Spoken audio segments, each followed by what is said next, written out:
¿Cómo están? Buen día. Otro sábado rodeado en el programa por circunstancias internacionales impactantes. El sábado pasado lo de Lula, ahora el bombardeo yanqui en Siria. Obviamente estará Pedro para hablar de eso, pero vamos a empezar por acá.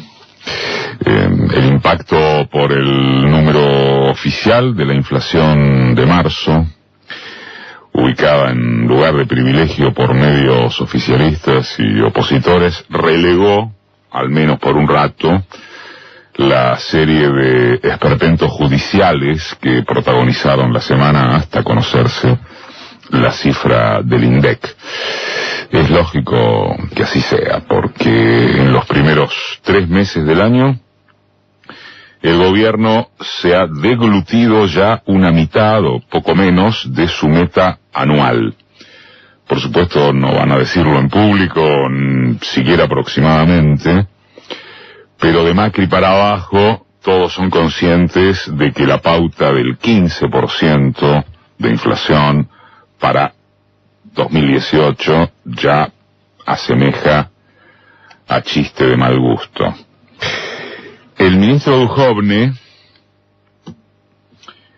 que por estas horas parece tener otros problemas con su blanqueo de 20 millones de pesos poco antes de asumir, encontró la excusa de la sequía como golpe adicional, porque llevó a que el precio de los productos alimenticios argentinos, como trigo y maíz, estén más altos, lo cual deriva el incremento de precios en huevos, pollo y pan. Chocolate por la noticia, esa declaración de Duhovne es un movimiento de torero que oculta mal el papel de un Estado completamente pasivo, salvo para satisfacer los intereses concentrados a que responde. El Estado canchero, como siempre señala Carlos Heller cuando alude a cómo preparan eso mismo, la cancha, para que el terreno de juego solo pueda favorecer a corporaciones y negociados propios. Ya se lo dicen algunos de sus connotados voceros. Si en forma simultánea producen una devaluación del 15%, tarifazos, suba de impuestos y aumento de las naftas, ¿qué resultado pretenden esperar? ¿La inflación de Canadá? No. Pero la apuesta hasta ahora exitosa consiste en lo blanqueado por el estudio que el Banco Central publicó a la par, el mismo día, de revelarse los guarismos del INDEC. Abreviemos tecnicismos de lo que señala el comunicado del Banco Central. No un comunicado, informe. Federico Sturzenegger, la tropa de Federico Sturzenegger, se planta en un núcleo de inflación que, dice, es más chico que otras veces, porque los shocks, así dice, los shocks de tarifazos y dólar no se trasladaron a los precios en forma grave, o no tan grave como otras veces. ¿Por qué? Por lo que el Banco Central festeja alegremente unas líneas adelante de esto que publicó el jueves. Los salarios se desaceleran, así dice. Los salarios se desaceleran. Y el ajuste completa el contexto. En otros términos demasiado obvios, las paritarias pasadas ya se comieron un buen pedazo del ingreso de los asalariados, al igual que el de cuentapropistas y miembros de la economía informal, y las actuales se engullirán tanto o más todavía. No es muy complicado para comprender. ¿Quiénes dan batalla contra este escenario?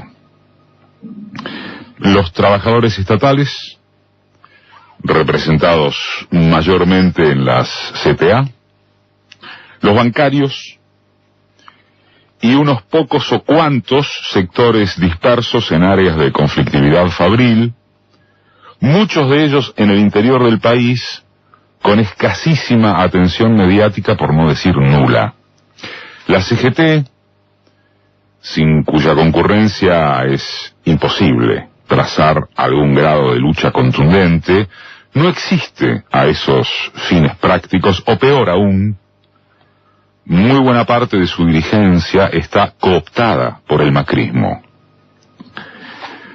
Se agrega que, como en los 90, esa carencia de combate gremial efectivo permite el avance de la precarización en las condiciones de trabajo y la amenaza del despido como disvalor incorporado. Creo que la mesa que hicimos acá en Marca el sábado pasado con Oscar Martínez y Jorge Duarte fue muy clara, muy ilustrativa sobre este tema.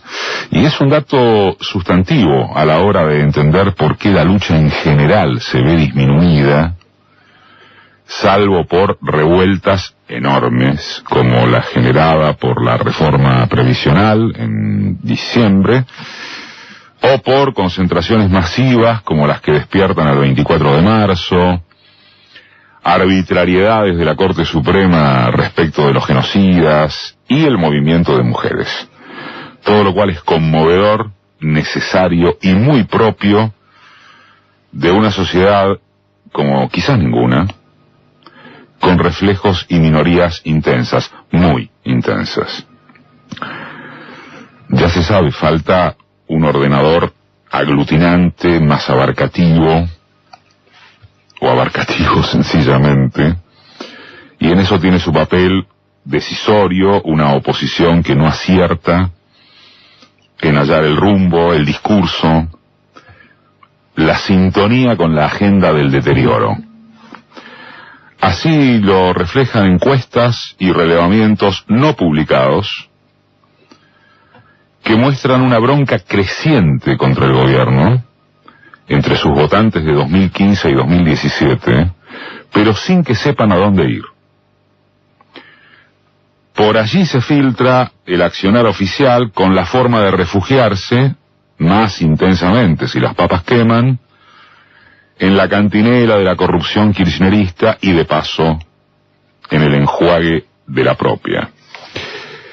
El fallo de la jueza Burú Budía, que ordenó la intervención del PJ, junto con poner a su frente a uno de los personajes más impresentables de la historia política y sindical de los argentinos, tal vez no merezca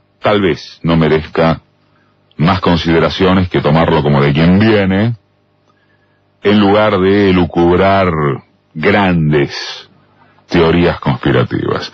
Se habla por caso de la influencia de un muerto político como Eduardo Duhalde.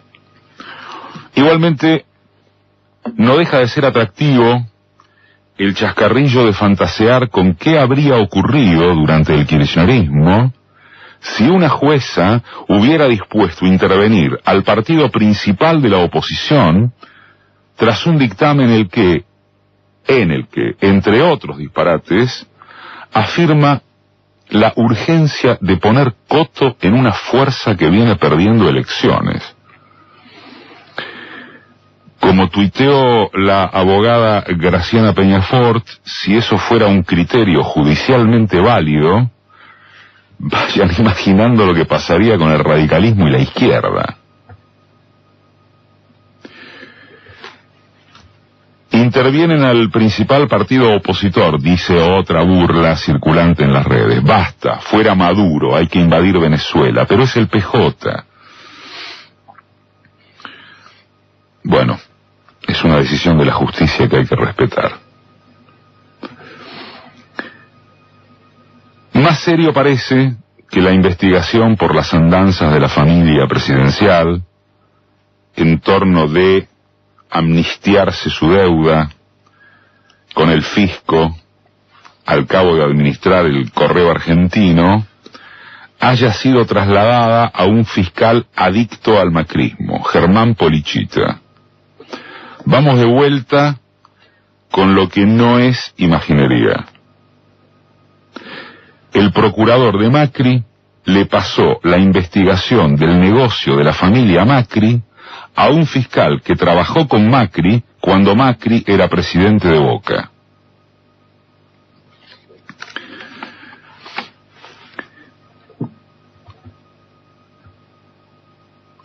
¿Cómo salir con dignidad de este pantano de atropellos con fachada legal?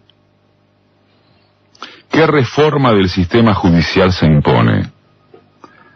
¿Cómo organizar a los magistrados dispuestos a levantar trincheras democráticas contra la viscosa propagación de un fascismo jurídico-político del nuevo tipo?